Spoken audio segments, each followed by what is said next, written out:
Pourquoi prier chaque jour? Pour avoir la force de résister au péché et de tenir ferme dans les épreuves. Dans Matthieu chapitre 26, le verset 41, la Bible nous dit « Veillez et priez afin que vous ne tombiez pas en tentation. L'esprit est bien disposé, mais la chair est faible. » Tu dois prier chaque jour. Ici, le mot « veiller » veut dire « fais très attention », être vigilant. Et le mot « tentation » veut dire la séduction par rapport au péché.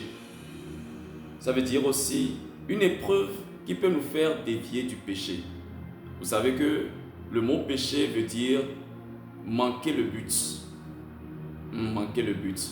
Vous allez voir dans ce passage un peu plus loin en haut, c'est le Seigneur Jésus qui devait aller à la croix.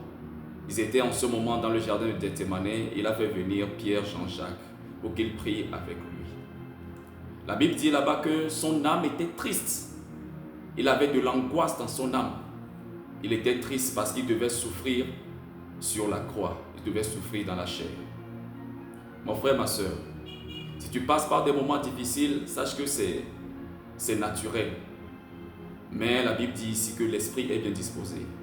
Maintenant, qu'est-ce que le Seigneur Jésus a fait dans ces moments d'angoisse? Il est allé prier. Il a prié pendant 3 heures. Il a prié pendant 3 heures. Et la Bible nous fait savoir que lorsqu'il a commencé, lorsqu'il a prié, arrivé un moment, dans Luc le chapitre 22, le verset 43, la Bible nous dit là-bas que un ange lui apparut du ciel pour le fortifier.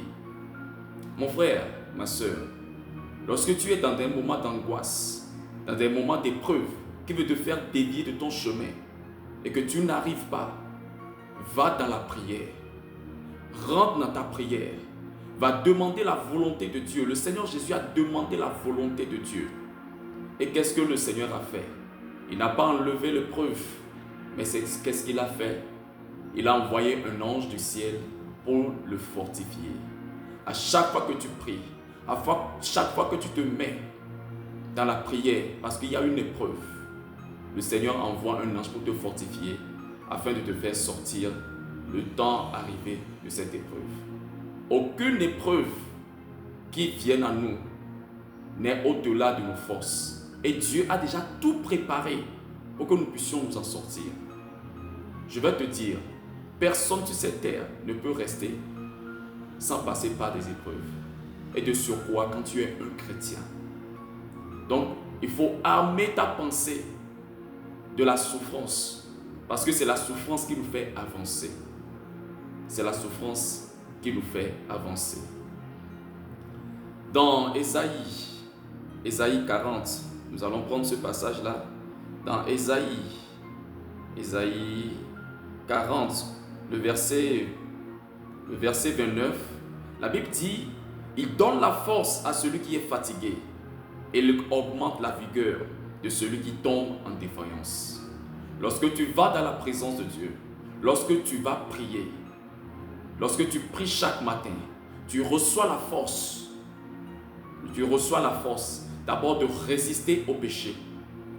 De résister au péché. Et de tenir ferme lorsque les vents vont venir. De tenir ferme. C'est vraiment important. C'est vraiment très très très important. De tenir ferme lorsque les épreuves vont venir. Les vents vont souffler contre toi.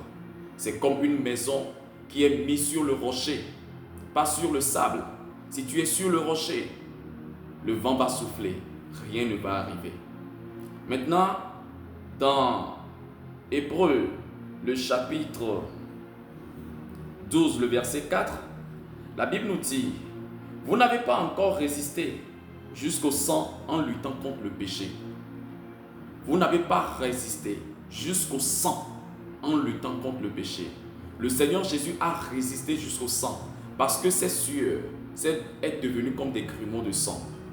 Tu n'as pas encore résisté jusqu'au sang en luttant contre le péché. Le péché, on lutte contre le péché. Le péché se trouve dans ta chair et tu dois lutter contre cela. Et qu'est-ce qui peut te faire gagner? C'est la résistance dans la prière. La prière va te donner la force. Tu vas recevoir la force de Jésus-Christ de Nazareth lorsque tu iras dans ta prière. C'est très important pour toi. Alors chaque jour que Dieu fait, commence à prier. Commence à prier. Le Seigneur Jésus a dit aux apôtres, vous n'avez pas pu prier pendant 1 heure. Ça veut dire qu'au moins 1 heure. Au moins 1 heure. Mais si tu n'arrives pas encore là-bas, commence avec tes 5 minutes. Augmente à 10 minutes. Augmente à 15 minutes. Passe du temps dans la présence de Dieu. Continue, continue, continue. Et tu vas voir. Tu vas recevoir la force de prier longtemps. Que la grâce de Dieu vienne sur toi. Que la puissance de Dieu vienne sur toi. Que l'esprit de prière te saisisse. L'esprit de prière et de supplication te saisisse. Dans le nom puissant de Jésus-Christ de Nazareth. Si tu passes par une épreuve, je prie que la grâce de Dieu vienne sur toi. Et que cette épreuve-là s'arrête au moment donné. Dans le nom puissant de Jésus-Christ de Nazareth. Amen.